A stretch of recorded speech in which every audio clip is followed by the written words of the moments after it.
Welcome, guys. Let's discuss more Taoism today, and Qi Gong, of course. Okay, question is from episode 48, Hans Nomor 1. Okay. Thanks for the video, Adam. You're very welcome. You mentioned in some video about people finding and following their passions and interests. Like a painter's got to paint and dancers got to dance. Yeah. But there are people that work for very long hours a day, in a lot of cases, are underpaid and work in poor, stressful conditions. But they don't seem to have a choice because usually these people have to work to survive and they don't have much free time and energy left to explore new ideas, pursuits, or find their passion. In these cases, if they can't lose their jobs, what would the Qigong and Taoist approach be? Oh, that's a good question.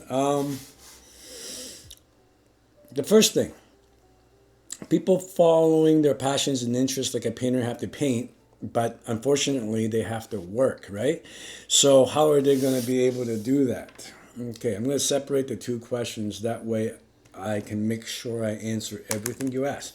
So I think there's a little bit of misunderstanding of that because when I mentioned the quote that a painter have to paint, I was directly quoting Dr. Abraham Maslow, who's one of the founding psychologists of motivational psychology. He coined that term, I think, in the 60s, self-actualization.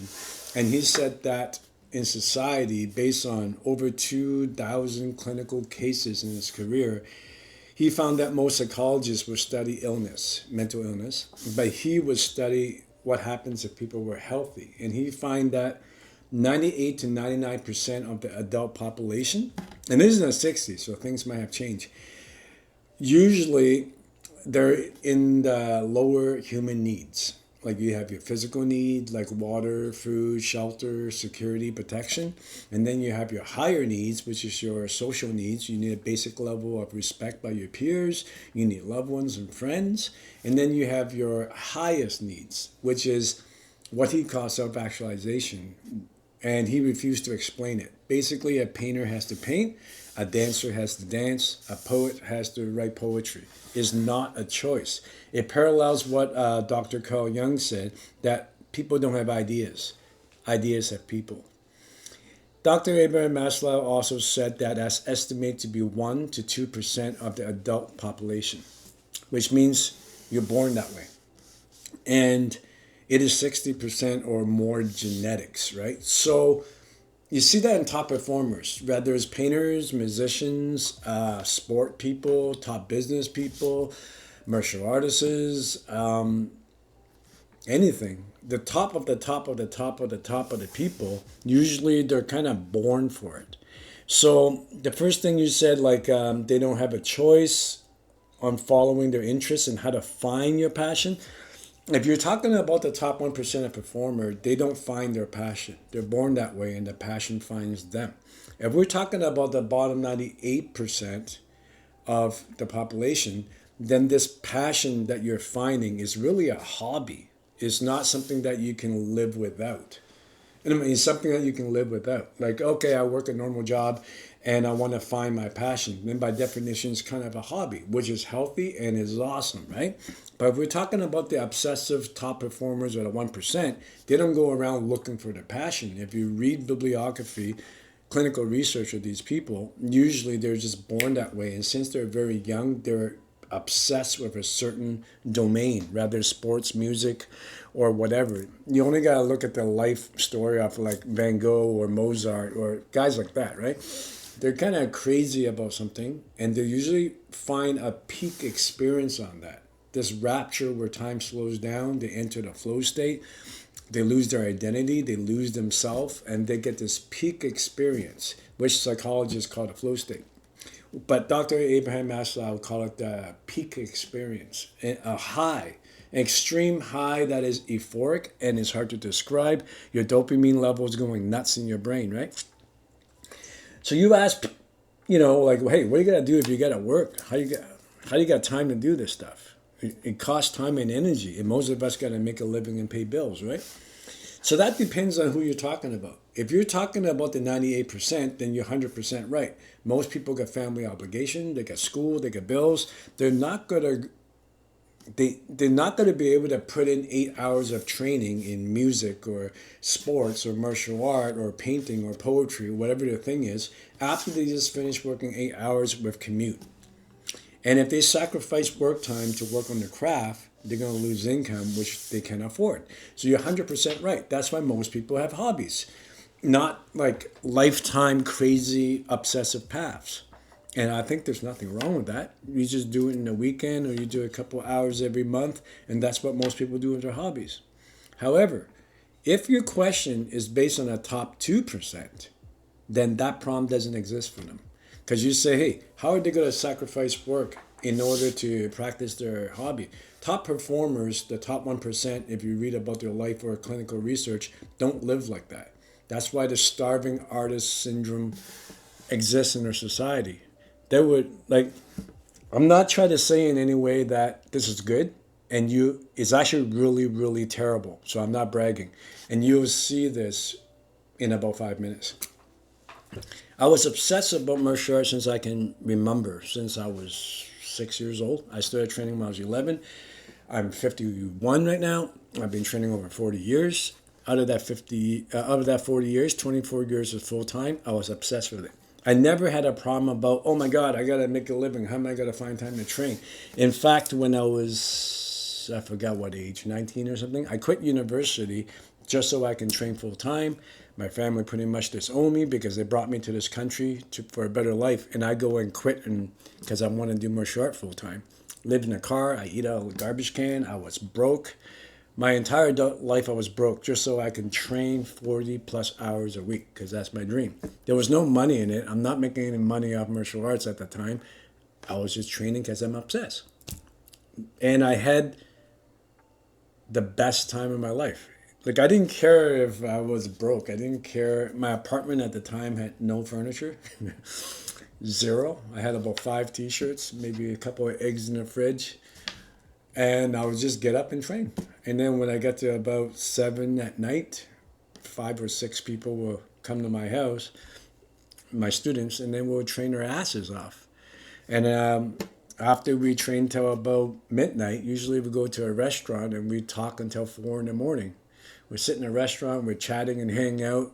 Half of them are chasing girls. And then middle of the night, if we're there till 4 in the morning, probably we'll take breaks. We'll go in the parking lot so we can train some more, right? So that's how I spent my 20s and early 30s. And I had a great time, right? So people like that, cliche starving artists, people like I was, is mentally obsessed, not healthy, and now that I look back, pretty pathetic, because I'm going to tell you why in a second. But people like that I was, never ever stressed out about what if I don't have enough money? I don't have time to train. They're not like that. They're obsessive. I was obsessive. All I cared about was training. I didn't care if there was no food. I didn't care if there was no, half the time my students donated food. I didn't care if there was no clothes. Half the time they donated clothes. I didn't care if there was no rent. Half the time they donated rent when they're paying me for teaching them. And even teaching I didn't care about in my 20s. I was very, I was like, look, I'm trying to develop what I do. I'm trying to test stuff. After I test it, I'll take notes on what works and what doesn't. And then I'll design drills to correct the problem, and I'll repeat the loop. So I'm researching and developing my art. I'm not here to teach you. But if you want to train with me, I'll show you everything I know. Is that a fair deal? And that's what I would tell all these people that was coming to learn from me. I wasn't really a teacher at that point. I was just a mad scientist. I was crazy, right? So I hope that answered that question. If you're talking about the obsessive, crazy people at the tip, they don't care about the problem that you're stating about not having enough money. If you're talking about normal, healthy people, the 98%, they do care. And that's why they also don't have that problem, because it's just a hobby to them that they can do less than part-time. Neither way, there's no problem. It depends on the identity of the people you're talking about. Now looking at the so-called, the tip, the obsessive people that I was a part of, is genetic. As I can remember, I was obsessive about it since I was a little kid. It is not a good thing, even though in the modern Asian and modern Western culture, we tell children that it's a good thing. And we're obsessed with celebrities and top performers and anyone really good at something, that you should find your talent, find your power, find your purpose, make a difference, blah, blah, blah, blah, blah. But the fact is, midlife happens. So when I was training and having this obsessive lifestyle at 45, my mind and my body could not keep up with that obsession. And I ended up in a hospital. I had almost died, right? In sports science, they say that I had stage 4 overtraining syndrome. PTSD therapist said I had PTSD. Qigong twin doctors said I had low qi problem. Taoist mystics and shamans that I went to said that I have a spiritual problem, that I'm obsessed. Neurologists, psychologists, MDs, occupational therapists, post-concussion therapists. I went to so many different disciplines of medicine. None of them can cure me. I had a huge crash. I couldn't walk. I couldn't talk. I was getting sick all the time. I had about 3 panic attacks a day, depressed, brain fog, needles in my eyes 24 hours a day, sleeping paralysis, throwing up all the time. I trained to the point where my mind and body completely crashed. Nothing cured me. Eventually what cured me was qigong, and I did it 2 to 4 hours a day for the last 5 years. And I'm on year 5, but by year 2 I was completely healed, right? So lesson learned, being a so-called top performer. I wasn't even, in my mind, a top performer. I was just obsessed. And it's not a good thing, right? And you look at, because 2 things happen in midlife. Rather sports, academics, music, any domain you want to talk about. You cannot keep it up after a certain age. You never see a 60-year-old boxing champion. You don't, I mean, Bon Jovi lost his voice, right? He had a major surgery, right? Even if you look at academics, top scientists, when they get to a certain point, their cognitive ability, of course, slows down. So besides having a chemical, physical, mental, and immune system crash that a lot of top performers have, they also have an identity crisis because you lost your voice, you lost your physical ability, you lost your thinking ability, depending on the domain you're talking about. And they used to be so good, and now they crash down here. The amount of depression is hard to describe because you start going, if I'm not this, who am I? I'm not the man I used to be. I lost my ability, the ability that defined me. So usually that kind of depression hits, and a lot of them want to kill themselves, right? That's why a lot of starving artists, they're some of the most, and even artists that make it, are some of the most screwed up people in society. So although we worship this and then we put it on a pedestal that, and we worship top performers in all domains, it is not a healthy thing. And finally, in modern age, neurology has finally documented this, that when you get a peak experience in a euphoric state from loving something so much, whether you're playing sports, writing poetry, painting, doing martial art, whatever your obsession is, when you get that peak experience of losing yourself, you're actually getting an extremely big dopamine rush and high. And the nature of it is exactly like cocaine. That's what they documented in MRI. That basically you have a huge dopamine high, you crash. The next time, in order to get the same high, you have to chase to go even higher. Then you crash even lower. And then you rise even higher, you crash even lower. Eventually you crash so low, your mind and body and spirit cannot recover. That's what happened to me. And I'm not trying to brag or claim in any way my skills as a top performer. I'm just saying I suffered the same problem because I also had an obsession. So now Western science, has pretty much documented this. So I hope I answered that. Now your last question is, what is that from a Taoist and Qigong point of view? Well, if you look at that pyramid, the pyramid of the 98% that's not obsessed and they treat passion as hobbies, and then you look at the top tip of the iceberg, which is obsessed, they become top performers, and then they go through this crash of depression, identity crisis, and a big chemical hit in their health.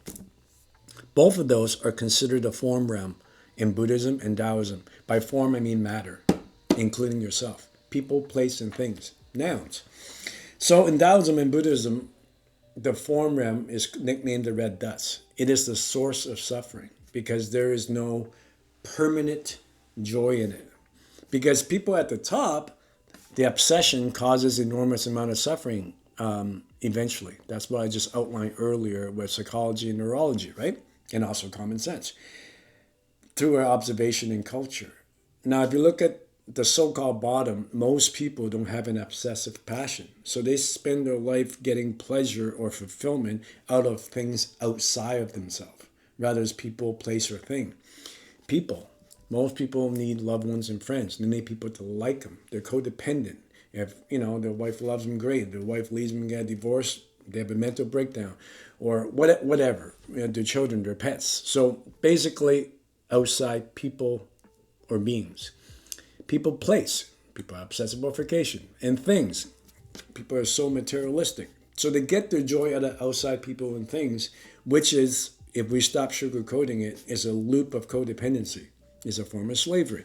So that is the viewpoint of Taoism and Buddhism. Anything in the form realm, whether you're talking at the top or the bottom, doesn't produce happiness. The bottom produces codependency and the top produces obsession. Do I agree with that Taoist and Buddhist viewpoint? After what I went through, I'm going to have to lean towards a soft yes, right? So if the form realm, top or bottom, does not produce lasting happiness, what's the option? From a Taoist and Buddhist point of view, it's the yin yang. On one side you got form, on the other side you have no form. So because the form realm doesn't produce lasting happiness, it's a wheel that people can't seem to stop, even though they know it doesn't work, they can't stop themselves, hence depression, then the only solution left is no form. What is no form? So according to Buddhism and Taoism, it's kind of like quantum physics. What's behind form? Matter. It's energy. Energy produce form, according to quantum physics, right? So in quantum physics, they might call it zero-point energy. They'll call it unknown energy. They'll call it, what's the other name? Zero-point energy, unknown energy, dark energy. So they have all these different names for it, right? In Taoism, they call this energy the Tao. In Buddhism, they call it emptiness. They also call it Buddha nature.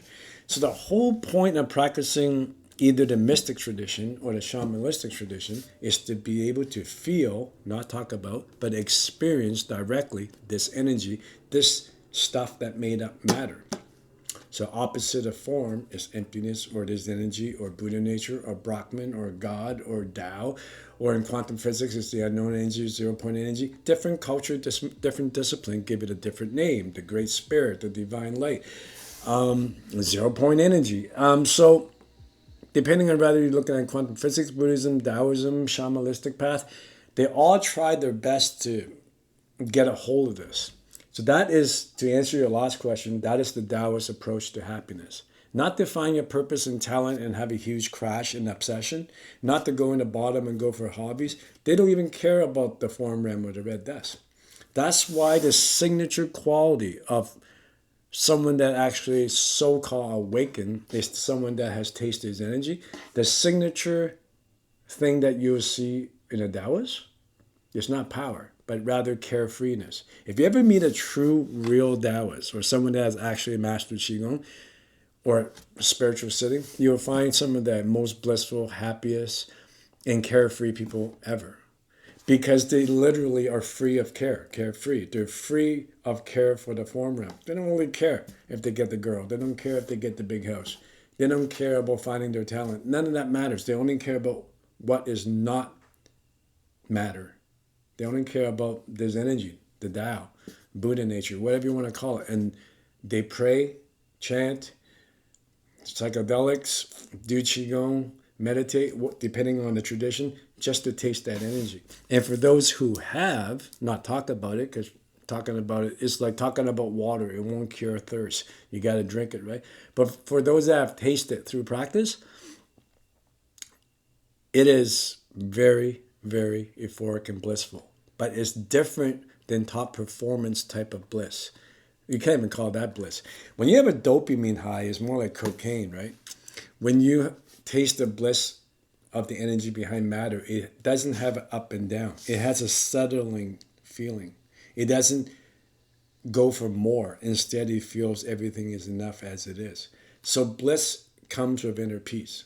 So I'll stop here because you can't really talk about this. You have to practice and go through the merging process and dissolve and feel this energy, right? And you realize everything is made of it. It's not something you have to get. It's not the modern culture of you're a piece of shit, you're not good enough, you have to get more stuff to be happy. And when you get it, you get sick of it and you need something new. It's not that endless wheel. Instead, is you open up and dissolve into something that has always been there. And you feel it and it feels great. And that gives birth to contentment, peace, and carefreeness.